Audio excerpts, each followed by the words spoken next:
Hello and welcome to the Like That Story Nichecast. I'm Jeff Gould, America's storyteller and your host. Here's what we're going to talk about: why this live Monday show exists in the first place. We're going to talk a little bit about movies. Movies come across my feed. I'll give you the review, the amateur review of an interesting movie, and a little extra. It is a foreign film. Ooh, we'll talk about that. Also, we're going to get some advice. We're going to have dinner with a live person, show you the power of dirt. I'll give you another one of my genius ideas. And we're going to talk about Martin Luther King Jr., not in that particular order. Duane Bickett is standing by. We'll get to you in just a minute, Duane. Let me talk about Duane. Duane is a phenomenal craftsman and builder, and there's a chance you've never heard of him. He's like Mike Rowe, only a smaller version of Mike Rowe. He is literally a micro Mike Rowe, a micro Mike Rowe. Anyway, we'll get to him in a minute. But first, let's go to chapter one, my genius idea. I get a genius idea about once every 5 minutes. And the genius idea is actually what you're watching right now. This is the Nichecast. Why a Nichecast? How, when, and who? Well, let's talk about why, shall we? I'm tired of what is out there.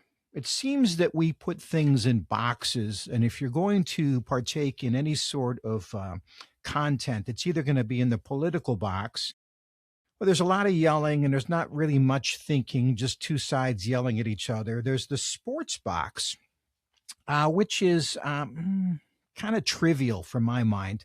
Interesting, but at the end of the day, does it really matter? There's a religious radio box, which is good, but also kind of surfacey, like maybe they're not as genuine as they could be because they can't be genuine because they're on a religious radio station. There's podcasts.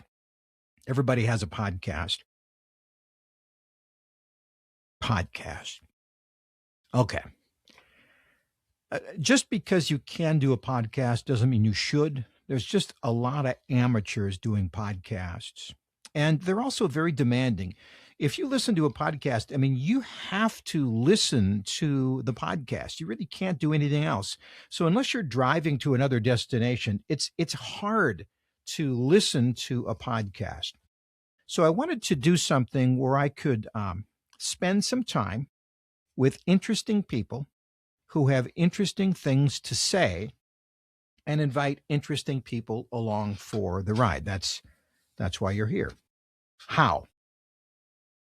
Well, Booker is back there spinning the plates, and so we are now live on every imaginable platform we can get up on. We're on YouTube, we're on Facebook, we're on Instagram, we're on LinkedIn, we're on Live 365. So I'm going to be talking for, I don't know how long we'll talk, maybe an hour, maybe 45 minutes. It's our first show. When we're done, we're going to cut it into smaller segments and then release those as blog posts, release those as podcasts, release those as clips. Depends on the venue, depends on the length. And the idea is that we'll invite those people to come to this program on a Monday where either they can see it live, watch the whole thing later on in the week, or just listen to segments of it distributed throughout these various social medias. When? We're going to do it every Monday night at 7 p.m. Central Time, and we'll do it for about an hour. And who? Well, who, as we said, we have Mike Rowe. We have Duane Bickett, who is a great conversationalist. He's a super smart guy. And he's smart in a lot of different ways. So if we want practical advice on literally living in your home, Wayne's going to be our guy. And you are the other person who is here. And you are a person who is maybe tired of the regular glurge that seems to be coming across, and you want something different. You're looking for companionship. You're looking for something that's real. I don't know if you can tell, but I'm not reading a teleprompter. I will not read teleprompters on this show. I'm going to speak directly from my mind. I will not use AI.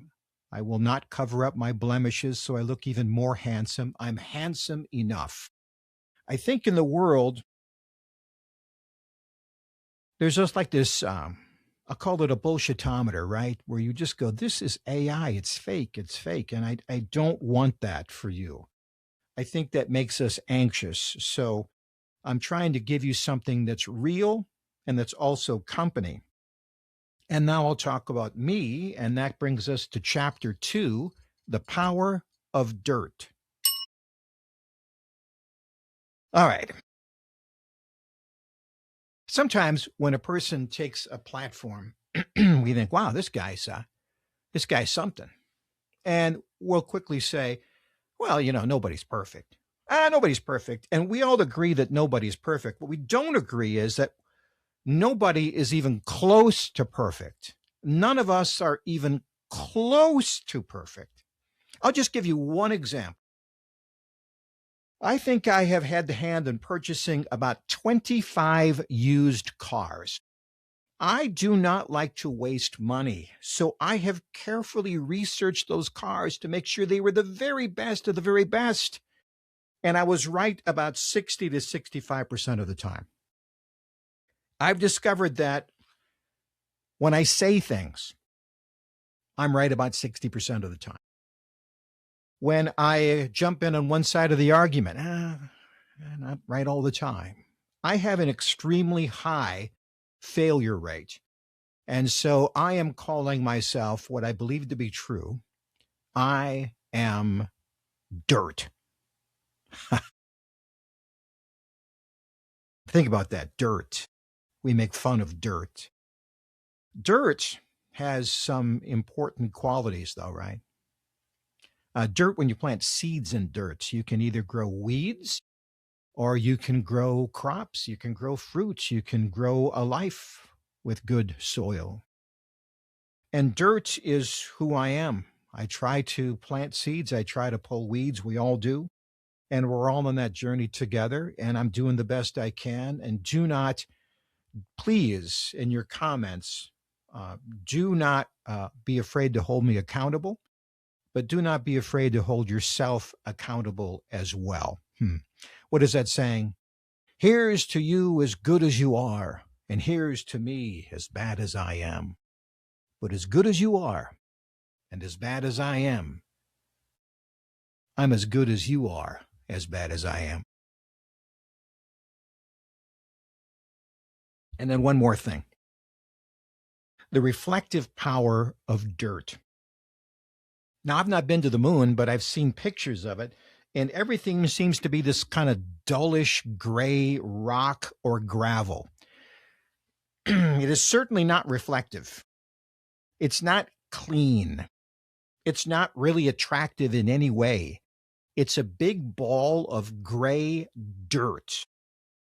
But when the sun hits its surface, it reflects a beautiful white glow onto the earth. A full moon is glorious to behold. And you look at that, look at how glorious that moon is. It's dirt, but it still has that reflective power. When I stop trying to be me and just try to be in the glory of Christ, I can reflect light.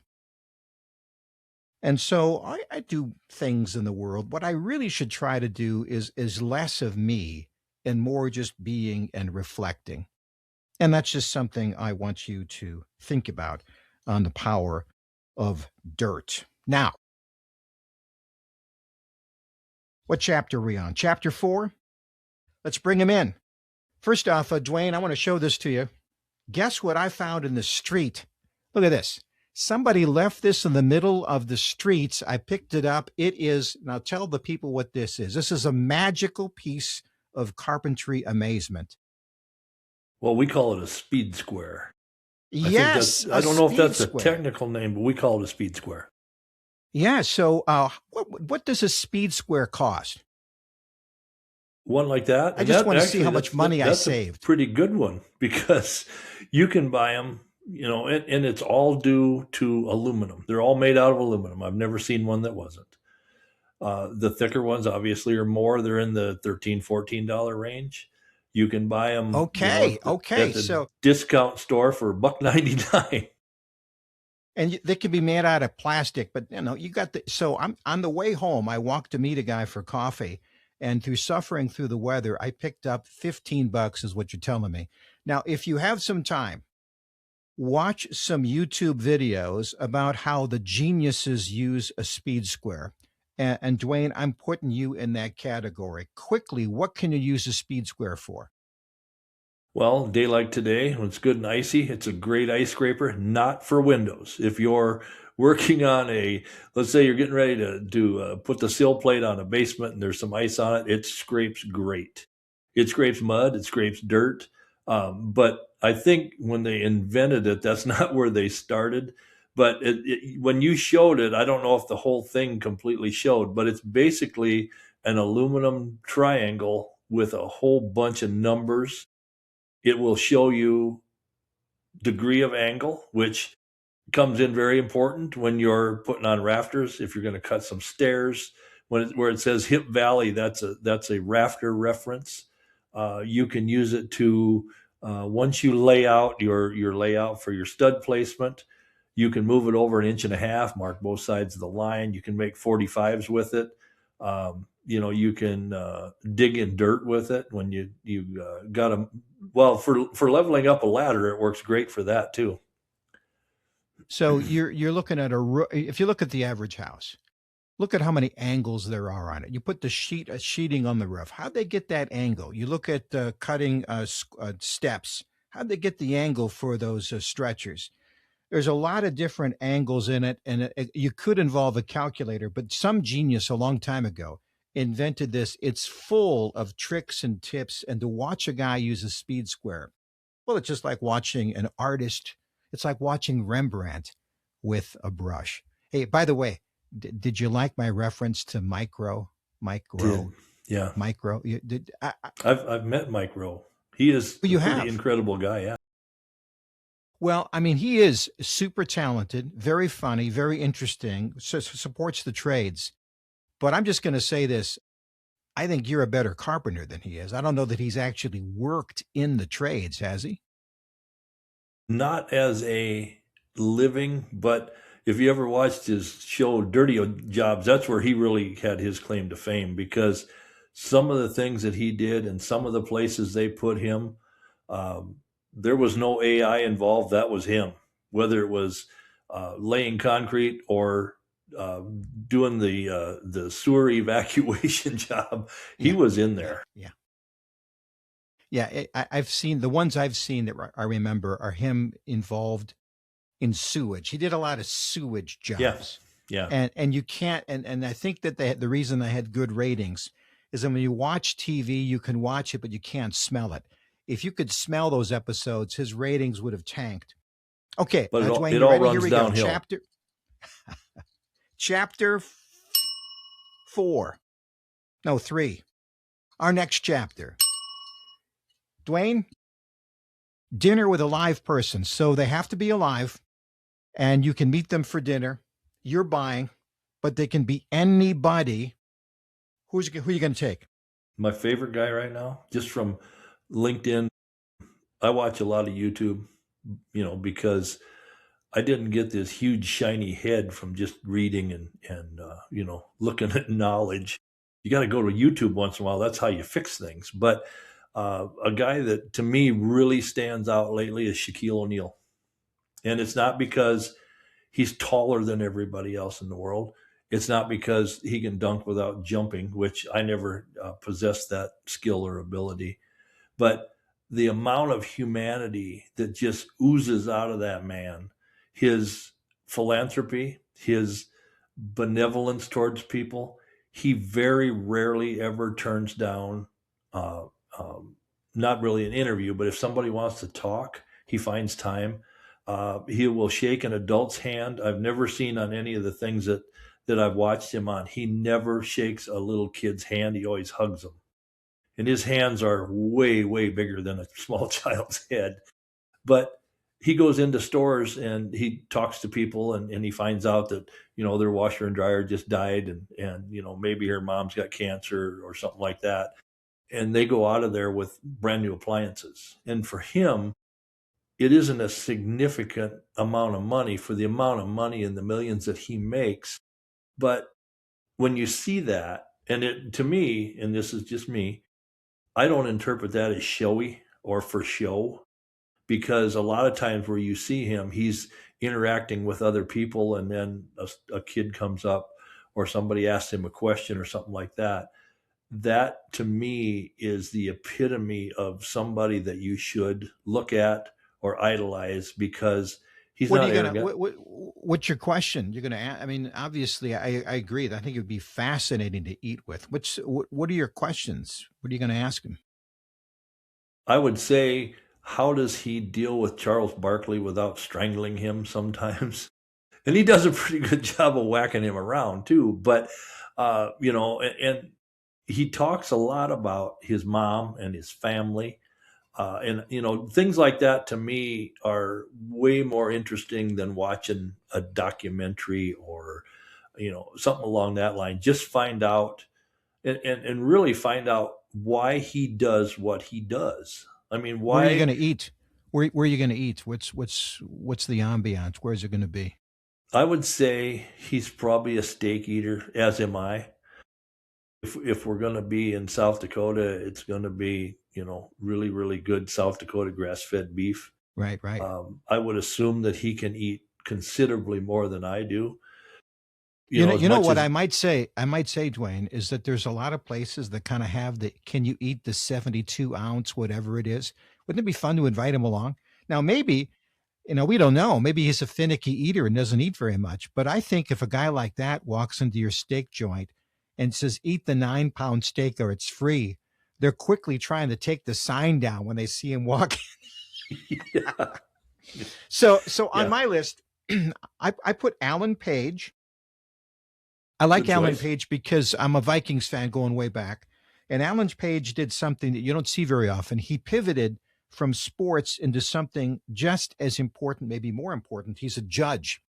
And I've seen him, I think I saw him at a Gophers game. I don't go to a lot of sporting events, but he is a guy who just goes to a game. And you go, wait, is that Alan Page? And he goes by himself. He is out of the limelight so that he is able to be anonymous, yet everybody knows who he is. I'd like to go have lunch with that guy and just see. I would say he's probably in his middle to late 70s by now. He's led a full life. He's seen it from all different kinds of perspectives. He was very gifted athletically. Many athletes are, but then what do they transition to? I think they mostly spend the rest of their lives kind of looking back at the glory days. He would be an interesting one for me. I'd like to have lunch with Alan Page. And it wouldn't surprise me if he's a vegetarian. He's just a counter guy. He's just never what you think he's going to be. I think I would try to take him to, hmm, I would say outdoors at like a fishing area and see if I could maybe have the all you can eat, whatever kind of fish fry that's outside. Yeah. Yeah. Well, when you first asked me that, who I'd want to have dinner with or lunch with, and I don't know why this jumped into my mind, other than I saw it on LinkedIn today that they had the Bond girls and James Bond then and now, from wherever their film was till today. And it kind of triggered in my mind, if you were going to ask me that, the first thing I would say is Daisy Duke, Catherine Bach, because that show came on when I was 17 years old. And to me, that she had it all. And the cool thing about that, this brings everything back home. When I was going to Mitchell Tech as a youngster, trying to learn how to ply my trade, I guess you could say, my my seatmate who was in drafting class, and this is back when we had drafting boards and drafting pencils and drafting squares. We didn't have CAD. I don't know if they had computers in the office back then. Mhm. But anyway, my seatmate was Catherine Bach's next door neighbor in Huron, South Dakota when they grew up. So he said, someday I'm just going to find a way where you can meet her. And And never happened though, did it? No, but I'm still waiting. I still am optimistic. And when that happens, I'm wearing my Daisy Duke shorts too. I guarantee it. Oh boy. Say, Booker, can we get that picture up? We have AI, the ability right now. We're just going to show Duane Bickett and Daisy Duke shorts. That'd be awesome. That would be an audience killer. All right. Okay. Enough. We go on to the next chapter. Okay. At this point, we usually interview somebody, and this is the question. If you know somebody who's interesting, we'd like to interview them. If you are interesting, we'd like to interview you. And so reach out to us. Our contact information is throughout this. So you can go to ilikethatstory.com, ilikethatstory.com. Here it is right here. Here's all my contact information. Good job, Booker. Email at jeff@ilikethatstory.net. You can phone me at 605-215-6414. You can go in the comments section and just say, hey, here's a guy you should interview. Now, I will say we are interested in interviewing famous names. Now, I didn't say famous people because I don't think we have the bandwidth yet, but we are interested in famous names. For example, there's a guy in our town who's named Tony Bennett. He sells cars, but his name is famous. So I'd like to interview him. I think there's a pretty good chance we can interview a Tom Brady. I don't think there's a pretty good chance we can interview a Barack Obama. I think that's probably not going to happen, but I think we could interview, we could interview a James Bond, couldn't we? Anyway, you let us know. Get back to us if you got somebody to interview. But because we don't have an interview today, I thought I would just do a little conversation about Martin Luther King. Okay. We celebrate Martin Luther King Day, or at least we think about it, or at least we don't work on it, or unless we do work on it. And we don't oftentimes spend some time really imagining or thinking about the person, Martin Luther King. So look at your history books and go back in ancient history into today.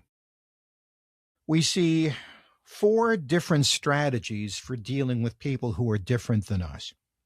The first is extermination. I don't like those guys. I don't know these guys. Let's go and wipe them out. Look through your history books, ancient history, very true. Then there's this concept of separation. Well, if I keep them across this particular border, then I won't have to exterminate them, and that's how we're going to live, just live in separation. And then we move into something that is done not very well by many different countries, and we struggle with it. That's integration. And then the final step is collaboration. I think of the ultimate collaboration. I was down at like a seafood place down in Dallas, and there were these. It was Chinese tacos. They have a bun that's soft that they would fold like a taco. And then they would put kimchi in it. That's a Korean sauerkraut, and burnt pork ends and some sriracha sauce. They combined, to my mind, like 4 or 5 cultures. And it was absolutely delicious. It was collaboration. Well, integration has been a much more difficult road for many of us. I would argue that Americans do it as good as anybody else, although it still is a struggle. Martin Luther King was a genius at it, and let me explain why. There's 4 principles that we see. First off, there's no excuse for bad behavior, is there? Second, there's no excuse for excusing bad behavior. Number 3, we all behave badly. As I said earlier, we are all dirt. Now, the 4th interesting thing is something that everybody seems to do. When bad behavior occurs, we then seek refuge in a group. And we say, they're picking on me because of my group. And then the group, for whatever reason, does not say, well, what did you do? The group says, well, you're one of us. You're one of our group. We'll protect you. And then that's when the fight breaks out, right? So look at what Martin Luther King was able to do. Now, you know how churches get along. They don't. but he was able to get so many churches involved and then get them to do the following almost ridiculously impossible thing. He would find out an area of injustice and then say, who is the most reputable, honest, and above board person in this town? And in this case, it would have been Rosa Parks, who was just a middle-aged gal minding her own business, universally respected in that town. Let's have her quietly break that rule that we think is unfair. And she did. And then she quietly went to jail. And then the others quietly joined her in jail. And then others said, you know what? We don't need to ride that bus. We can carpool. We'll make it work. And then quietly, they called out that injustice without ever doing anything bad. They did nothing outrageous. They did nothing violent. They just said no. And they didn't chant. They sang, "We shall overcome." They walked through towns in this quiet, dignified, and majestic way. They did nothing that could be called horrible. And so in that humility, they just focused on what was wrong, and he changed America. He changed America. He wasn't just a black man. He was a Christian man who used Christian principles to change the world. Now, obviously, injustices happen, and there are many issues that are going on in the world today. But I would just say on this Martin Luther King Day, if you really want to make change and positive, real change, study how he did that and figure out how you could do that. All right. Here we go. Chapter next. I'm going to talk about movies. Okay. So, Duane. Yes, sir. Foreign film fan. Have you seen, let's play the trailer. Booker, play the trailer. It's a foreign film, makes me sound better. Showed up on my feed, watched it the other night. Let's see if we can pull it up here.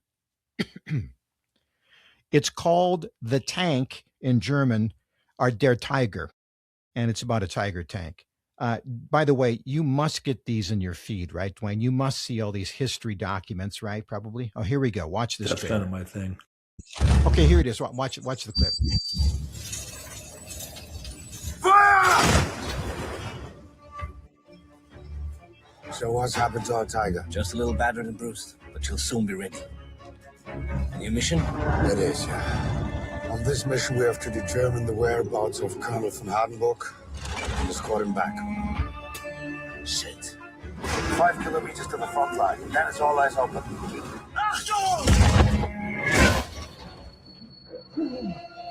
Let's just leave here right away. Go now! I wish I could just forget it. Forget who we were before. Romans fighting for Rome forever, never stopping to rest. So the Latin teacher, wine grower, and the train driver find themselves just as cornered. We reap what we sow.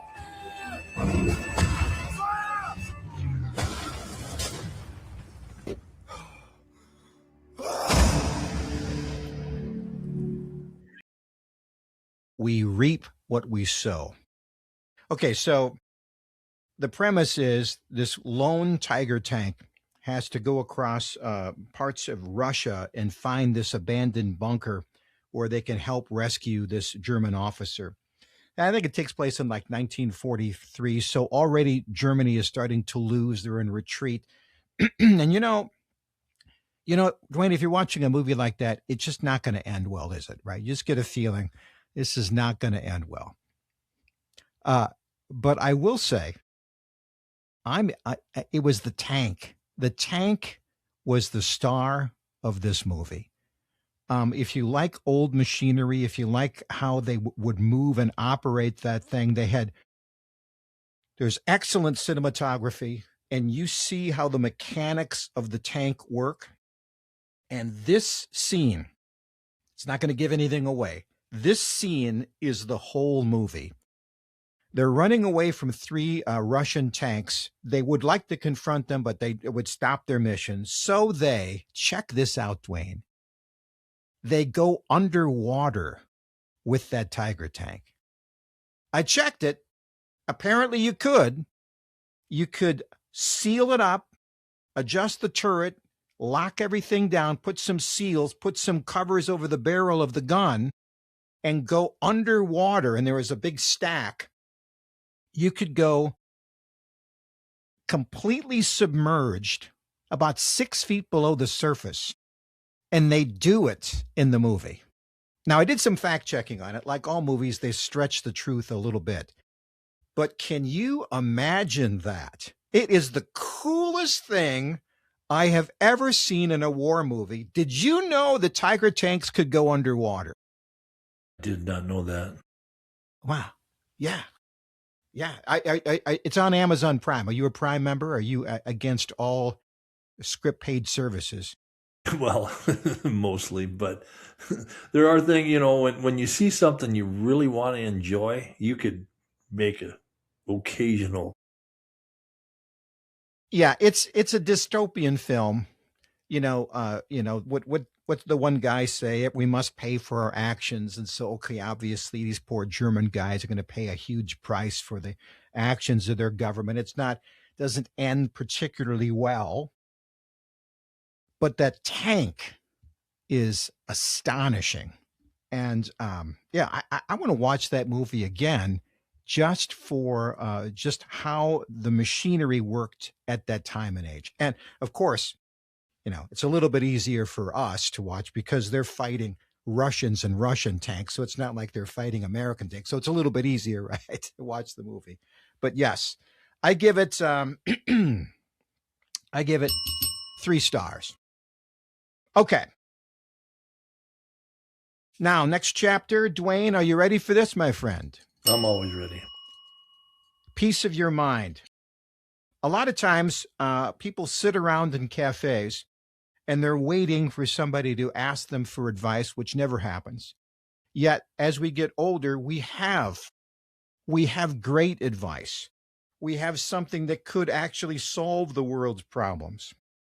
And Duane, I'm giving you that rare opportunity to give a piece of your mind to all of our audience today. Go ahead. It's going to be worth the price you're paying. I've always told all of my clients when I first meet them that no matter what I say the first time is probably not true. It's not that I'm lying to you, and I won't lie to you, but I'm probably going to ad-lib a few things along the way. But when you first said that, one of the best pieces of advice I ever got was from an old guy at a cafe, and I was a kid, and I'll never forget it because he said, "Do you want some advice? You want some free advice? Never play leapfrog with a unicorn." And I thought, there's probably a good chance I'm not gonna, but that makes a lot of sense to me. And so I've tried to temper all of my advice by keeping along that line of, if you really think about it, it makes sense. At first, it doesn't make any sense at all. But I would say no matter what you do, and this is advice that I got from my grandmother, and I got a lot, she had a couple pieces. First one is, when you get up in the morning, first thing you do is thank God you're alive. Very first thing. The next thing you do is you throw your legs over the side and you stand up. And then at that point, you lean forward. And then you've got a choice to make. Are you going to walk or are you going to fall? Always pick walking. And then the second part of that is she always said, and I don't know if this was directed directly at me, but she always said, you don't have to be smart and you don't have to be pretty. Just be nice. And I think I try to live that. And I think if everybody would, and yeah, it's funny and it's comical and it's entertaining and all those kind of things, but if everybody would adopt that, and when we're talking about divisiveness and everything that's going on and all those kind of things, take a bunch of small children that have never met each other, all races of children, little kids, and you give them a mission. You got to get to the top of the monkey bars and the bars are higher than you can reach. It is amazing and incredible how fast the team is formed and how they get everybody up there, because they don't look at how pretty they are. They don't look at how smart they are. They don't look at what color they are. They look at, we got to get to the top of the monkey bars. I'm going to help you. I'm going to get on my hands and knees. You stand on my back. You know, we see a lot of that on either TikTok or YouTube or something like that, where the one little kid can't get up on the horse, so the brother gets down on his hands and knees and gives her a boost. If you just think about that and maybe just give it a try. Hold a door. Open a door. Tell somebody good morning. And, you know, I'm not going to get all weirdly philosophical because I'm really not that deep. But I think doesn't have to go away. And I know that I've been a very strong 40-year member of our Home Builders Association, both our local and our state and our national. I was brought in as the state president in the year 2000. The guy that was vice president that was supposed to take over for me got ill and he couldn't do it. So they said, hey, you're up again. So we had a national president that came in, and he was talking, and he said, you know, if you look at this organization kind of like the WWF, he said, because when we're in a board meeting and we're discussing and we're talking, there's chairs flying, there's people jumping off the top rope, and we're just beating each other up. But then at the end of the day, we all get on the same bus to go to the next town, because you don't have to be right and you don't have to be wrong, but we do have to meet in the middle if we're ever going to move anything in this country, this city, this town, wherever you live. Nothing's ever going to move forward if all we do is go in a circle, because a circle is not a straight line. There's a movie called Harvey. It was a play. Jimmy Stewart's in the movie. If you see the play, it's great. I was in the play as a smaller part. But Elwood P. Dowd was the guy. He said something similar to what your grandmother said. And she said, it was his mother. He said, Elwood, you know, in this world, you can be terribly clever or you can be terribly pleasant. And then he said, I have tried both. I recommend pleasant. And I just think it's a good validation. Absolutely. We're almost done. Mailbag. Ask any question you want. Send it to us. Happy to help. If we'll look at it in the comments, we'll look it up if we can. We are juggling and spinning a lot of plates. We are theoretically live. So this is what we get to do. Duane and I are just talking like guys on the radio. We've been for over 40 years.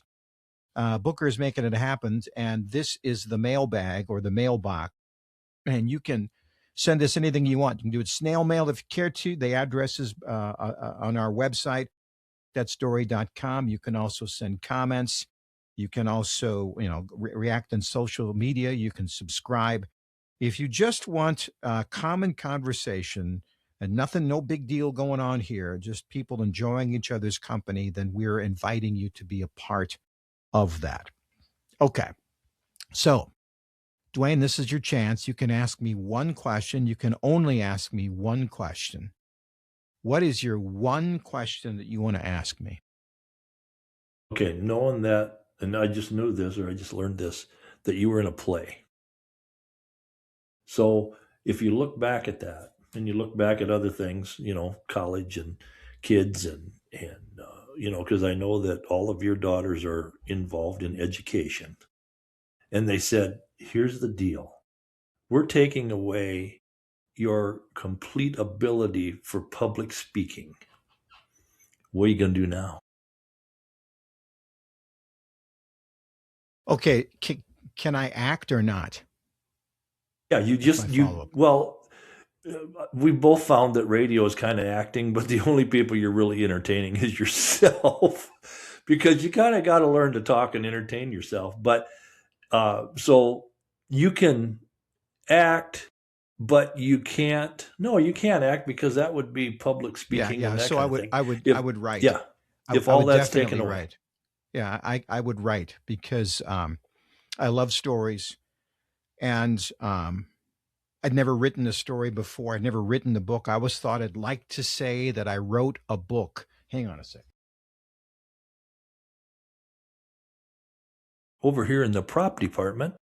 So I write crime. I write crime novels, right?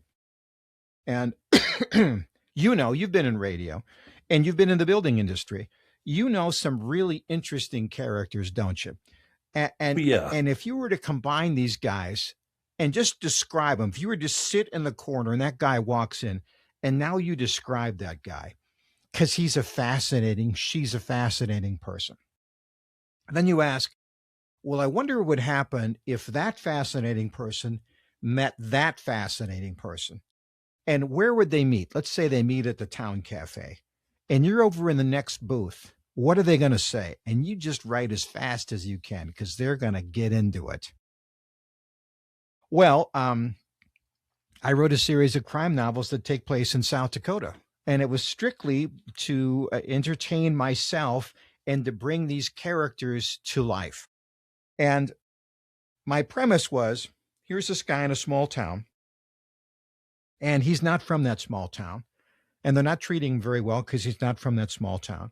He's also at the radio station, and his job is to be a reporter, so he's digging up dirt on all the people in town. It's his job, of course, but they're mad at him because, like, for example, the guy who's the fire chief, the houses he rents out don't have smoke detectors. So that gets in the news. Obviously, he's not too happy with this guy.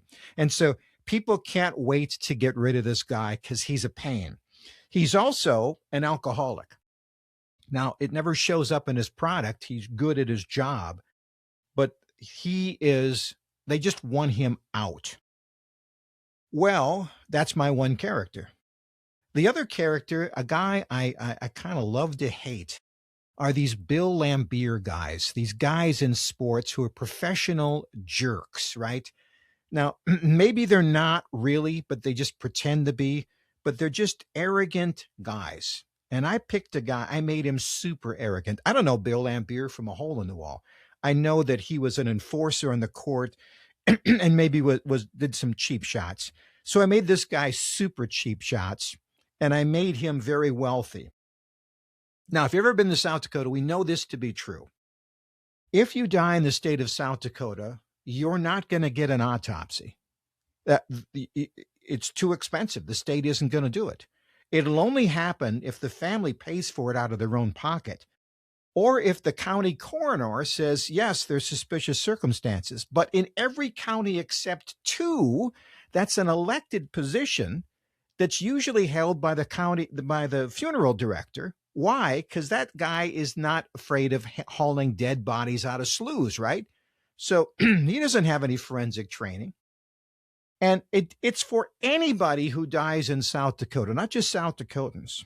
So this Bill Lambier guy, he is out pheasant hunting in South Dakota, and he hears about this and goes, interesting. So he comes back to this small town that's struggling, where this alcoholic reporter is, and he says, I'm dreaming of building a hunting lodge and a gaming casino. And Duane, imagine you're in that audience. Holy cow, I could get some money out of this guy. And he's throwing money ideas. He's looking at blueprints. Everything looks great. Maybe I'd buy your land. Maybe I'd buy your land. Everybody's excited about this multimillionaire coming to town. And then his wife dies. And the only guy who's suspicious is the alcoholic guy who's the radio reporter. And he starts asking questions, and nobody is happy that he's asking questions because he's going to ruin the gravy train, right? So if I explain that to you that way, as I have, you could sit in a corner, couldn't you? And you could write down all the conversations that everybody's having in that cafe because you've listened to all versions of them. And then you just follow them from point A to point B. So if I wasn't a professional speaker in front of people, I think I would get almost as much enjoyment out of it putting it on paper, because it's like it comes to life. It's like it comes to life. Oh, look, my goodness gracious. Can you believe this? On my website, it looks like there's a way you can buy these books. Oh, As God is my witness, I did not know you were going to ask this question, did I? So this looks like I fed this to you. I just made that up. Like most of the answers in life, I just see which way the wind blows. So we're going to do this again next week. Here's again how we're going to do this. We're going to distribute this, the whole schmear. If you have 45 minutes you want to spend with us, go ahead. We're also going to chop it into little bits and distribute it on social media. And we're going to put it on a podcast. This is the I Like That Story Nichecast, which plays 280 songs in a row and then plays a story. And it's how we connect with people. And I've talked to Duane about this kind of dream of mine for about maybe 3 years or so. Yeah, that seems right. And it's, I don't know. I think it's fun. We'll see what happens, right? Almost as fun as building a timber frame entrance on somebody's shop with an old barn. And that's very much an inside story we can talk about next week. One of the things we're going to enjoy with Duane is he is going to peel back the cover and tell us all the things that our builder is afraid to tell us. And we're going to do all the shortcuts to make sure that you're buying a good home or not buying a good home. We are starting the journey, and thanks for being a part of it. So, Duane, God bless you, my friend. And thank you for listening to I Like That Story. Have a good day.